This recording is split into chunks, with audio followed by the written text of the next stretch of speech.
Incroyable le rythme de Ken Roczen et d'Eli Tomac sur un circuit défoncé avec des ornières de partout. Là, on voit peut-être les deux meilleurs pilotes de la catégorie de l'histoire en fait. Je pense qu'il n'y a, y a pas grand monde qui peut dire qu'il était meilleur en son temps que ces deux-là, quoi. Physiquement, techniquement, au niveau de la vitesse. Oh, un petit James Stewart sur la 125 kW, c'était pas mal à l'époque.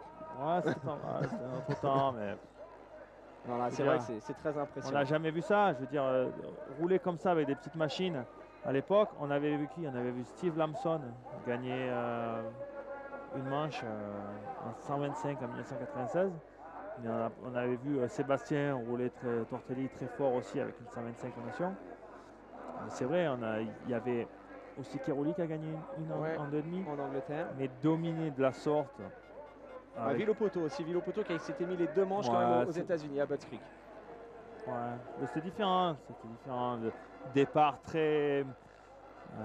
Ouais, c'était un peu différent, exactement. Il avait vraiment très bien roulé aussi. Allez, dernier tour. Dernier tour pour Roczen, peut-être en passe de réussir son challenge. Gagner avec une 2,5 4 temps, une manche des nations, devant les 4,50 et surtout gagner à domicile devant son public et peut-être permettre à l'Allemagne de rêver d'un podium du côté de Tuchenthal. Mais Tomac est toujours là. Eli Tomac n'a pas encore dit son dernier mot. On se rapproche du drapeau à damier. Du côté des Français, on a vu que Charlie était quand même revenu dans le top 10. On a limité les dégâts, mais ça va être dur. Tout va se jouer tout à l'heure. Il faudra un grand Charlier et un très très grand Gauthier Paulin dans la dernière manche de la journée. Ouais, il reste deux virages. Donc, et on voit Tomac qui... Oh là là là là là là, Tomac. Presque un looping devant les mécanos. Et voilà, c'est fait. Victoire de Ken Roczen devant Eli Tomac. Quelle manche!